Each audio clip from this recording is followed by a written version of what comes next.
উহুদের যুদ্ধে রাসূল সাল্লাল্লাহু আলাইহি ওয়াসাল্লামের শহীদ হবার গুজব শুনে কোন সাহাবী বলেছিলেন, যদি মুহাম্মদ সাল্লাল্লাহু আলাইহি ওয়াসাল্লাম নিহত হন তাহলে আল্লাহ চিরঞ্জীব, তিনি মৃত্যুবরণ করেন না।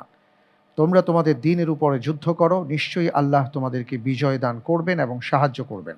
এ আনাস বিন নাজর রাদিয়াল্লাহু আন, বি মুসআব বিন উমাইর রাদিয়াল্লাহু তাআলা আন, সি সাবিত বিন দাহদাহ রাদিয়াল্লাহু তাআলা আন, জি তালহা বিন উবাইদুল্লাহ রাদিয়াল্লাহু তাআলা আন।